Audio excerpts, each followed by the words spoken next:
नमस्कार दोस्तों। मुझे कहना चाहिए हेलो बैकुंठपुर। जो बात मैं बताने जा रहा हूँ ये छत्तीसगढ़ के उत्तर में स्थित छोटे से जिले के छोटे से मुख्यालय की छोटी सी कहानी है। हमारे बचपन की कहानी, बचपन की यादें। सबसे सुंदर अतीत होता है, क्योंकि अतीत में जो कुछ भी होता है उसकी स्मृतियाँ मधुर होती हैं। अतीत के दुख भी मीठे लगते हैं। वर्तमान का सब कुछ कठिन लगता है, क्योंकि हम जीवन का संघर्ष कर रहे होते हैं और भविष्य तो हमेशा डराता है। तो दोस्तों, आज बात करते हैं बैकुंठपुर की, और ये दुर्गा पूजा का समय है तो हम बात करेंगे दुर्गा पूजा के उत्सव की पहले कैसे हुआ करता था। अभी तो आप देखते हैं बड़ी धूमधाम होती है। महल पारा, कचहरी पारा, स्कूल पारा, जूना पारा, एनसीडीसी। माफ करें, एनसीडीसी तो आप में से बहुत सारे लोग समझेंगे भी नहीं कि एमसीडीसी है क्या। एनसीडीसी आप इस समझ ले एसीसीएल, जो पहले एनसीडीसी कहलाता था। और रामपुर तो दुर्गा माता की मूर्तियाँ विराजी जाती थी, माँ दुर्गा की, और पूजा होती थी और हम सब बच्चे थे। बहुत उत्साह का माहौल रहता था। सबसे पहले बैकुंठपुर में दुर्गा पूजा का जो इतिहास अगर आप खंगालें तो पहले बैकुंठपुर में दुर्गा पूजा नहीं होती थी इस प्रकार से। जो चैत्र के नवरात्र हैं उसमें जवारे बोए जाते थे, माता हिंगलाज की पूजा होती थी, जो कि हमारे जो इस क्षेत्र की परंपरा रही है, देशज परंपरा रही है, लोक परंपरा रही है। और विजयादशमी में रामानुज विलास पैलेस में, आप सभी जानते हैं पैलेस, बैकुंठपुर का पैलेस जो है, वहाँ पर विजयादशमी का दरबार भरता था। राजा साहब का दरबार, सवारी निकलती थी। और ये तो मैंने नहीं देखा है, ये मैंने पढ़ा है और जाना है। तो ये एक पुस्तक है बैकुंठपुर में बचपन, जिसे डॉक्टर कांति कुमार जैन ने लिखा है। संयोगवश उसी विश्वविद्यालय से ये प्रोफेसर होकर रिटायर हुए जहाँ से मैंने पोस्ट ग्रेजुएट किया अपना, सागर से। और इस पुस्तक में आपको बैकुंठपुर में जो शारदीय नवरात्र है उसमें विजयादशमी के उत्सव की जानकारी मिलेगी, बहुत सारी जानकारियाँ।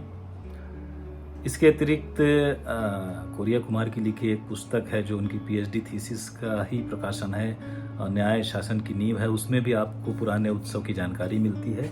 लेकिन दुर्गा पूजा इस प्रकार से मूर्ति विराजित करके कोई जानकारी हमें नहीं मिलती दोस्तों।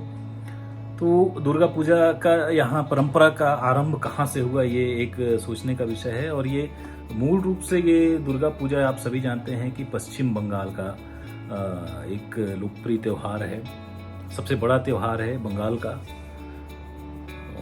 जैसे महाराष्ट्र में गणेश पूजा का आरंभ हुआ, वैसे ही बंगाल में दुर्गा पूजा का आयोजन होता था, सबसे बड़ा त्यौहार।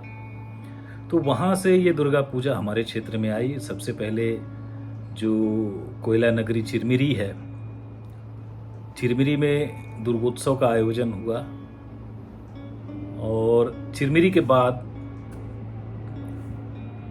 एनसीडीसी बैकुंठपुर, जो कि अभी एसीसीएल है, चंडाल चौक से जब आप नीचे उतरेंगे या गेज नदी से बाएं की ओर ऊपर बढ़ जाएंगे तो वो एनसीडीसी का क्षेत्र हुआ करता था।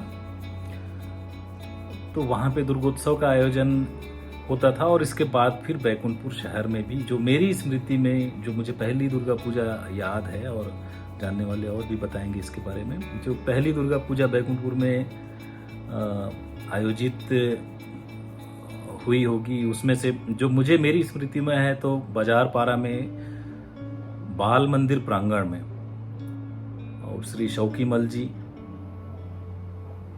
के और गुलाब, माफ करें, नामदेव साहब, वकील साहब, सुभाष नामदेव जी, स्मृति धोखा दे रही है। तो मेरे मित्र राजेश नामदेव के पिता श्री सुभाष नामदेव जी, शौकीमल जी, छेदी भैया, इनमें से कई लोग हैं, कई गुजर गए। इन्होंने बाजार पारा में पूजा करवाई। और बाकी बाजार पारा में जो वैश्य समाज है वो तो है ही। मतलब बैकुंठपुर वैसे ही बड़ा छोटा सा था, कोई बहुत बड़ी जगह नहीं थी। जो मुझे जनसंख्या उस समय की याद है 5,000 5,500 के आसपास थी। तो आप सोच सकते 5-5,500 लोग, जिसमें बच्चे, बड़े, बूढ़े, बच्चे सभी शामिल हैं, महिलाएं, तो कितने लोग रहे होंगे। हर कोई हर किसी को जानता था। तो वो दुर्गा पूजा मुझे याद है बैकुंठपुर में। दुर्गोत्सव बहुत ही छोटा था, मैं 1980 की बात है, लगभग मतलब 40-45 साल पहले की बात है। तो उस समय आयोजन होता था, और इसलिए विशेष रूप से याद है कि मेरे पिताजी उसमें पूजा में पुरोहित हुआ करते थे, स्वर्गीय दुर्गादत्त मिश्रा जी। तो अब यही कह सकते हैं कहाँ गए वो लोग। बैकुंठपुर के बहुत सारे लोग तो अब नहीं हैं, पुराने लोग। मैं भी इसे ब्लॉग्स में इसलिए रिकॉर्ड कर दे रहा हूँ कि आने वाले समय में आपके पास फिर ये स्मृतियाँ भी नहीं रह जाएंगी, क्योंकि किताबों में बहुत कम लिखा गया है। बुजुर्गों के जाने के बाद ये इतिहास फिर बचा नहीं रह जाएगा, इसलिए इसे रिकॉर्ड भी करना बहुत ज़रूरी है। तो शौकी मल जी पूजा में बैठते थे, बाकी हमारे छेदी भैया थे, और इसके बाद बहुत सारे लोग थे। फिर इसके बाद धीरे धीरे बैकुंठपुर में एक समय आया जब 1985-90 के आसपास दुर्गा पूजा कहीं भी नहीं बैठाई जाती थी। शायद एक आध जगह ACCL को छोड़ के, जो NCDC तब ACCL में बदल चुका था। और फिर एक दौर आया 90 के आसपास, सन 89-90 के आसपास एक बार फिर से दुर्गा पूजा के आयोजन का दौर शुरू हुआ। तो उसमें बाजार पारा में, कचहरी पारा में, जो आपका, और डबरी पारा के रास्ते में जो पीपल का बड़ा सा पेड़ है, उस पीपल के नीचे, तो मुझे ध्यान में है कि 90 में, 88, 89, 90 में उस बड़े पीपल के पेड़ के नीचे आयोजन हुई थी। जो आपका महलपारा रोड से जब आप चिरमिरी की तरफ जाते हैं, तो जो जगदम्बा ऑयल मिल है उसके बगल में पीपल के नीचे आयोजन हुआ था, और बड़े सारे लोग उत्साह से आते थे। बहुत ज़बरदस्त माहौल रहता था। फिर धीरे धीरे आयोजन फिर बीच में 1-2 साल इक्का दुक्का हुए, तत्पश्चात फिर जोर शोर से माहौल बनने लगा। नए नए उद्यमी बैकुंठपुर में आए, तो हमारे सभी ने अब एक धीरे धीरे आर्थिक समृद्धि भी आ रही थी देश में, सभी को याद है। तो धीरे धीरे दुर्गा पूजा का नया माहौल बनना शुरू हुआ। तो कचहरी पारा में व्यापारी संघ के सहयोग से और नौजवानों के सहयोग से, अधिकारियों के सहयोग से, स्कूल पारा में भी आयोजन होने लगे। इसके बाद महल पारा में, जूना पारा में, चंडाल चौक में, चंडाल चौक मतलब जो ACCL चौक है, वहाँ पर। तो धीरे धीरे कई स्थानों पे, इसके बाद इरिगेशन कॉलोनी में अधिकारियों के और कर्मचारियों के सहयोग से, तो धीरे धीरे दुर्गा पूजा का एक माहौल बनने लगा। और ये दुर्गा पूजा हमारी 10 दिन की होती थी। वैसे बंगाल में तो मूल रूप से 3 दिनों के आयोजन का चलन है, पर हमारे बैकुंठपुर में हमेशा दुर्गा पूजा 10 दिन के लिए होती आई। और उसके बाद बहुत बढ़िया आजकल तो माहौल रहता है दोस्तों। मुझे ध्यान है कि हम जब छोटे थे तो हमें, मतलब दुर्गा पूजा के आयोजन में तीन स्तर आप समझ लें। एक तो जो संरक्षक वर्ग होता था, जो मूल रूप से धनाढ्य, कॉन्ट्रैक्टर, अधिकारी और रिटायर कर्मचारी, ये होते थे। उसके बाद नौजवान टोली जो बिल्कुल सशक्त और फ्रंट लाइन होती थी, और उसके बाद बच्चों का समूह। तो बच्चों के समूह का आयोजन में ज़्यादातर नारे लगाने में, जयकारे लगाने में ही योगदान होता था। और जो बीच की टोली होती थी, जो मतलब कॉलेज वाले होते थे, और कॉलेज से लेके और जो बड़े लोग होते थे उनके बीच के लोग, ये मूल रूप से मुख्य कार्यकर्ता होते थे, फ्रंट लाइन कार्यकर्ता। बच्चों को गणेश पूजा का जिम्मा दिया जाता था, और हमेशा ये कहा जाता था कि गणेश पूजा में अगर त्रुटि हो जाए तो भगवान माफ़ कर देते हैं। दुर्गा पूजा में अगर त्रुटि हो गई तो माफ़ी नहीं मिलती, इसलिए बहुत ही गंभीरता धीरता से दुर्गा पूजा का आयोजन होता था। और इसके बाद सबसे बड़ी बात होती थी चंदे की, क्योंकि ये सब आयोजन चंदे के बिना होते नहीं हैं।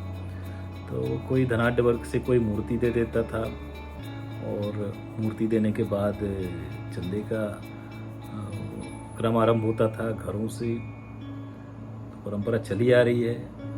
हमारे समय में 2 नाके हुआ करते थे, एक चुंगी नाका जिसको ओड़गी नाका बोलते हैं, और दूसरा गेज नाका, गेज नदी के उस पार। तो सबसे पहले चंदा जो कलेक्ट होते थे इन्हीं नाके पे गाड़ियों को रोक रोक के किया जाता था। कभी कोई जाके यहाँ से चंदा दिया, ज़बरदस्ती जिद के बाद चंदा दिया, जाके पुलिस में शिकायत कर दी। कभी एसडीएम साहब पुलिस बल के साथ आके चंदा वसूलने वालों को लठ फटकारते थे, पर जोश कम नहीं होता था। और फिर इस तरीके से पूजा का आयोजन होता था।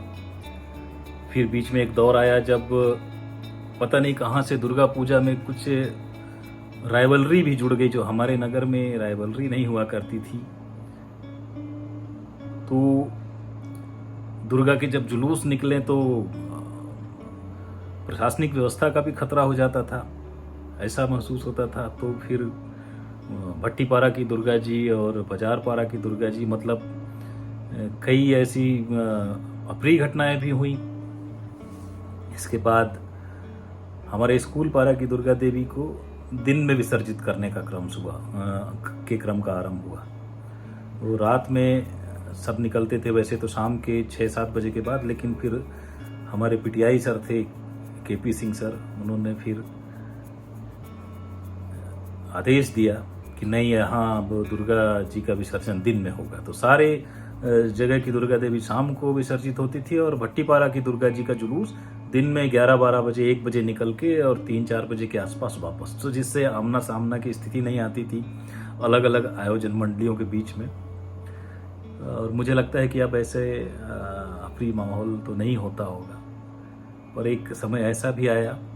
हाँ, विसर्जन के लिए सारे लोग झुमका बांध जाते थे, और झुमका बांध से जो सरडी होते हुए रास्ता एक निकलता था, जो बांध की डूब में आ गया था, पुराना मार्ग, उसमें सीधे जाके एक पक्की सड़क होती थी जहाँ पे आज नया कलेक्ट्रेट है, और उसमें आगे जाके पक्की सड़क होती थी, वहाँ पे जाके विसर्जन होता था।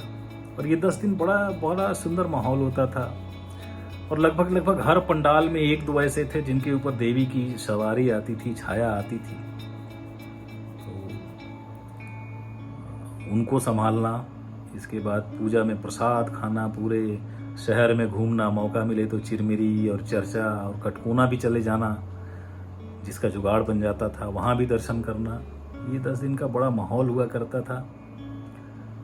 और जो नए लड़के थे, कोले लड़के, स्कूल कॉलेज वाले, 9वीं 8वीं 9वीं 10वीं 11वीं वाले, वो अपनी अपनी क्रश पे के पीछे दुर्गा का दर्शन करते हुए घूमना। मतलब अजीब मतलब बड़ी सुंदर कहानियाँ, इन्हें अजीब मत कहिए, प्यारी कहानियाँ हैं। और आज भी वो क्रम चल रहा है दुर्गा आयोजन का दोस्तों। बहुत अच्छा लगता है, क्योंकि अपनी परंपराओं को, अपनी संस्कृति को बचाकर आगे ले जाना, और आधुनिक जो चलन है उसके बीच में दृढ़ता से खड़े रहना अपनी परंपराओं को लेकर, एक जिम्मेदारी का भी काम होता है, कठिन काम होता है, और करने के बाद एक बड़ी संतुष्टि भी मिलती है। तो दोस्तों, दुर्गा विसर्जन के बाद पंडाल खाली हो जाता था, और दुर्गा विसर्जन के बाद हल्की सी ठंड आने लगती थी। शरद पूर्णिमा को फिर खीर का भी आयोजन होने लगा। अब तो काली पूजा भी कहीं कहीं आयोजन होता है। कुल मिला के नगर के उस उत्सव के माहौल की याद करूं तो ऐसा लगता है कि फिर वापस चले जाते उन्हीं दिनों में जब हम बच्चे थे। मैंने आरंभ में ही कहा कि जो अतीत होता है उसकी स्मृतियाँ बहुत सुंदर होती हैं, पर जा नहीं सकते, याद तो कर सकते हैं। याद करने से ही जो तसल्ली मिलती है, आनंद मिलता है, उसका क्या कहना है। तो दोस्तों, इस साल जो दुर्गा पूजा का आयोजन हो रहा है, सभी को एक बार फिर से बधाई। और बैकुंठपुर की स्मृतियों के कुछ अंश लेकर आता रहूँगा। ऐसे ही मैंने जो ये शुरू किया है ब्लॉग, और आपको बैकुंठपुर के संस्मरणों की श्रृंखला में अलग अलग विषयों पर संस्मरण लेकर आऊँगा, अपने बचपन से जुड़े खासकर, जैसे कि मिशन तालाब की स्मृतियाँ, बचपन के हमारे क्रिकेट की स्मृतियाँ, झगड़ों की स्मृतियाँ, स्कूल की स्मृतियाँ, पढ़ाई की स्मृतियाँ, NCDC सिनेमा की, और ऐसे ही बहुत सारे किस्से। नमस्कार दोस्तों, बाय बाय।